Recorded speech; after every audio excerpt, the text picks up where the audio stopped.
Well, we've scanned the sky and we've sighted the moon, and we welcome the month of Ramadan, when we'll fast together for Allah to help and strengthen our Iman. Oh, it was so very long ago in the holy month of Ramadan, Allah sent His message to the world, the holy book of Quran. A light to shine for all mankind, a guide to teach us right from wrong. First revealed on the night of power, with peace until the rising of the dawn.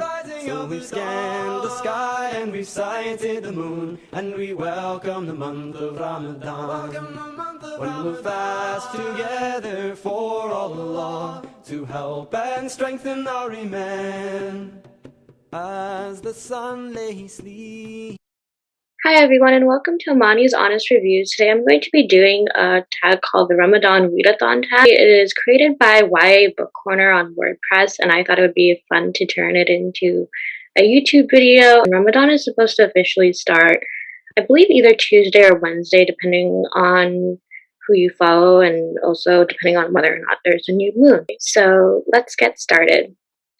The first Ramadan tag is mirrors and windows, and it's basically, name a book that you felt represented you or that you were able to relate to. And for me, that is definitely Hana Khan Carries On by Uzma Jalaluddin.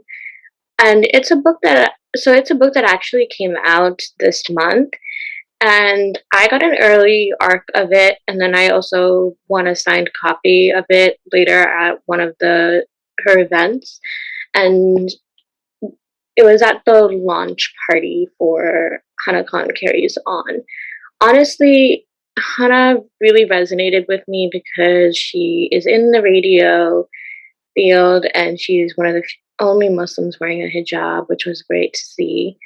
I have never seen like a Muslim protagonist in journalism in a fictional book, so Hana really hit home for me, especially since my bachelor's degree was in journalism and professional writing, and that comes with its own struggles, being the only hijabi and everything, which I'm sure, I don't know if any of you people like Noor Tagore or other journalists, and thankfully now there's a lot more Muslims in the journalism field, but it's still, like, Muslims are a minority in the journalism field, especially Muslims who wear the hijab, so I would love to see a more diverse newsroom. Obviously, I don't know how that's going to work nowadays, but hopefully one day there will be a more diverse newsroom.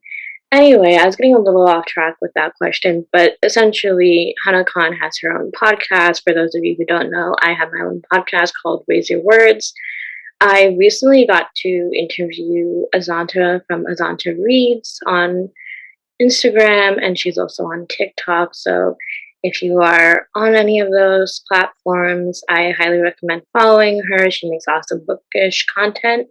And I got to sit down with her and talk about K-dramas and bookish content. We also talk a lot about Hana Khan Carries On because that is one of our favorite books. Honestly, the way Uzma Jalaluddin portrays Muslim characters in everyday life and watching them fall in love is one of my favorite things ever. So number 2 is my Muslim hero. Name your favorite Muslim character and explain why. Okay, so I've already used Hana from Hana Khan Carries On, so I'm not going to use Hana again. But I would have to say that my favorite character from S.K. Ali's book, Love from A to Z, is Zainab. I love how fierce and protective she is, fights for what she believes in, and that is why I love S.K. Ali's book. She writes really real, vulnerable characters, and I love that. Alright, so the next one is Patience is a Virtue, and name your most anticipated read by a Muslim author.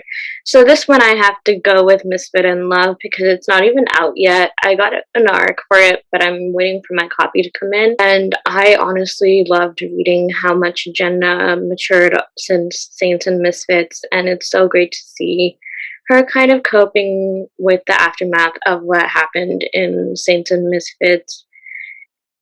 It's a really raw and vulnerable book. It's amazing. I highly, highly recommend it.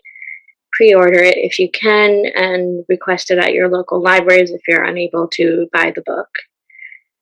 The next one is Muslim Scribe, which is name your favorite author. So thankfully this year I actually have a lot. So I'm going to pull up my list here.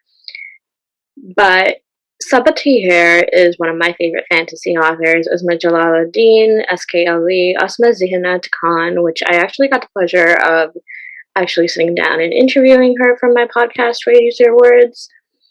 S.A. Chakraborty, and she's an amazing fantasy novel. She's the author of The City of Brass, and if you love like An Ember in the Ashes, you will love The City of Brass. G. Willow Wilson is another author. Huda Fahmi, Hafsa Faisal, Sahira Javed, Intisar Kanani, Amna Qureshi, and Melody Loom. Like, those are all some of my favorite authors. Melody is actually the author of the Aisha Dane series. If you're into like middle grade reads, you'll love that one. And then the next one is The Muslim Shelf. So this is recommend one book by a Muslim author that everyone should read. Definitely The City of Brass by S.A. Chakraborty and Love from A to Z by S.K. Ali. If you want adult books, I recommend Aisha at Last by Uzma Jalaluddin, or there is also Hana Khan Carries On by Uzma Jalaluddin. Alright, so with that, Ramadan Mubarak to everyone who is celebrating, and for those who aren't celebrating, I hope you have a good week, and thank you so much for watching. Alright, bye. Sleeping beneath the blankets of the night, we rise early to make sahur before the white thread of light. We're patient and kind, remembering Allah all throughout our day. And when the sun has gone and we've made iftar, we gather together and pray. 'Cause we've scanned the sky and we've sighted the moon, and we welcome the month of Ramadan. When we'll fast together for Allah to help